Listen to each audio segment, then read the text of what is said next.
everyone, this is Sai in Biology class. நான் இன்னைக்கு எடுக்க போற topic mineral nutrition, the absorption, distribution and metabolism of various mineral elements by plants is called mineral nutrition. நான் இன்னைக்கு classification plus deficiency symptoms பத்தி சொல்ல போறேன்.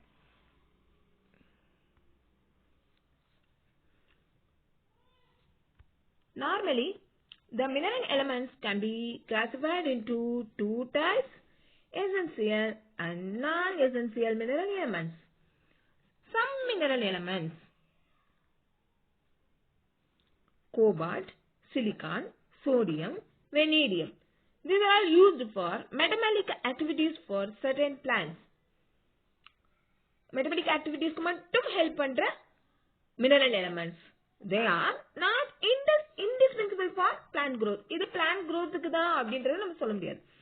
Their absence does not produce any major deficiency symptoms, which are mineral specific. These are called also functional elements. Next, essential elements. Functional elements is also called non-essential elements. Next, essential elements. An essential element is one which has a specific structural or psychological role and without which plants cannot complete their life cycle. இதெல்லாம் life cycle complete ஆகாது. Plants ஓட life cycle complete ஆகணும்னா they need essential elements. Different criteria for knowing the essentials of elements are: element வந்து must be absolutely essential for supporting normal growth and reproduction.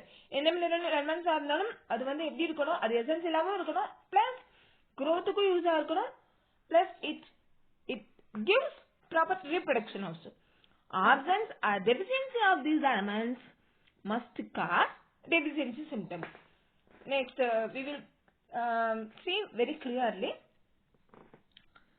the first நம்ம classification பார்த்துட்டு next we go through deficiency symptoms. The element must be directly involved in the nutrition of the plants. Requirement of particular element must be specific. இதுக்கு பதிலா இன்னொரு elements நம்ம போட்டுக்கலாம் அப்படின்ற மாதிரி நம்ம பண்ணவே முடியாது. It's very essential for the plant. In plant physiology is the easiest topic, mineral nutrition. So you go through it. At least they give one question for NEET exam. It must be specific. இதுதான் வேணும், வேற எதுவுமே நம்ம என்ன பண்ண முடியாது, replace பண்ண முடியாது. அதுதான் எசென்சியல் எலிமெண்ட்ஸ் சொல்றோம். Carbon, hydrogen, oxygen, nitrogen, phosphorus, potash, sulfur, magnesium, calcium, iron, boron, manganese, copper, zinc, molybdenum, chlorine and nickel. These are all 17 elements has been found to be very essential elements. Then essential elements, then it can be classified into two types. One is macro elements, another one is micro elements.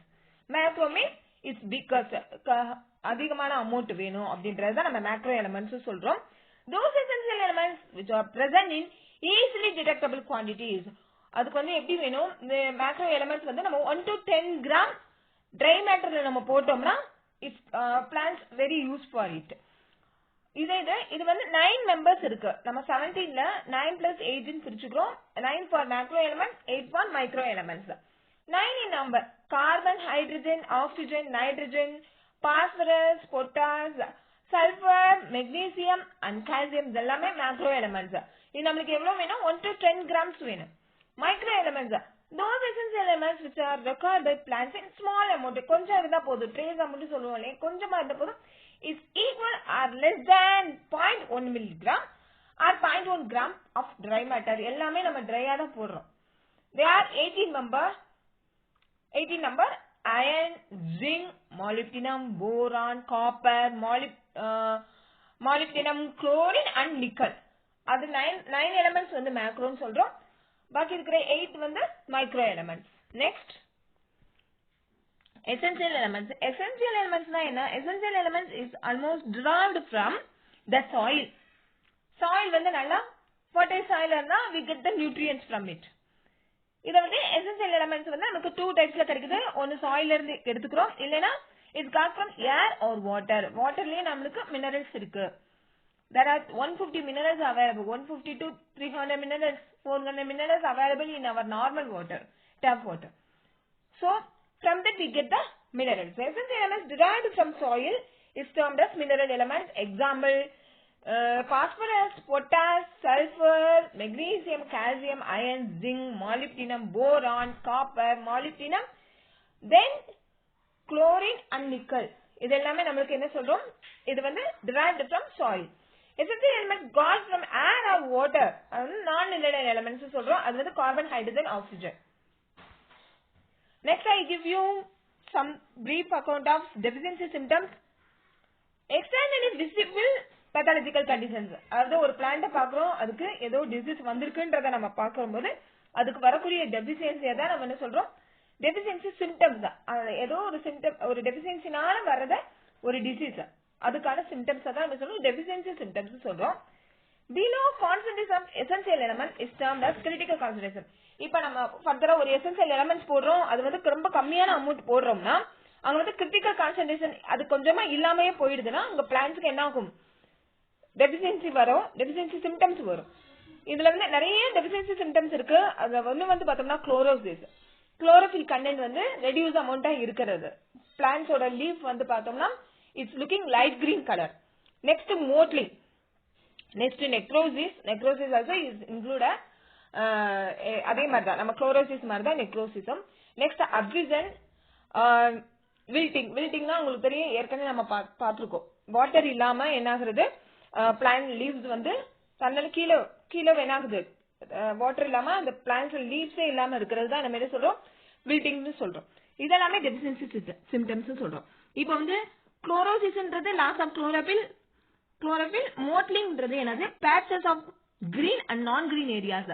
ஒரு patches மாதிரி இருக்கும், ஒரு leaves எடுத்து பார்த்தோம்னா patches மாதிரி இருக்கிறது நம்ம மோட்லிங் சொல்றோம். நெக்ரோசிஸ்னா என்னன்னா ஒரு டிஷ்யூவே அந்த இடத்துல என்ன இருக்கு, டெத்தா இருக்கு அப்படின்றது நெக்ரோசிஸ் சொல்றோம். அப்சிசன்றது என்னன்னா premature fall of flowers and fruits. நம்மளுக்கு வந்து ஒரு ஒரு சின்ன பழமா, ஒரு குட்டியான பழம் என்ன ஆயிருது, நமக்கு கீழே வந்துடும் சின்ன பழம். அதே மாதிரி ஃப்ரூட்ஸ் நல்லா நல்லா பெருசாகாம ஃபிளவர்ஸ் இல்லாம அது என்ன ஆயிரும், நல்லா க்ரோ ஆகாமே கீழே வந்துடும். அதுதான் நம்ம என்ன சொல்றோம், அப்சிசன் சொல்றோம். Wilting, loss of turgor pressure, turgor pressure பத்தி நம்ம ஏற்கனவே படிச்சிருக்கோம். லாஸ் ஆஃப் டர்கர் வரதுனால நமக்கு வரக்கூடிய டிசீஸ் தான் என்னது, வில்டிங். Okay, thank you. என்னோட சேனலை பிடிச்சவங்க, இந்த வீடியோ உங்களுக்கு பிடிச்சிருக்குன்னா என்னோட சேனலுக்கு சப்ஸ்கிரைப் பண்ணுங்க, பெல் ஐக்கானை கிளிக் பண்ணுங்க. அப்புறம் ஏதாவது உங்களுக்கு டவுட் இருந்தா you just given in your comment box. Thank you.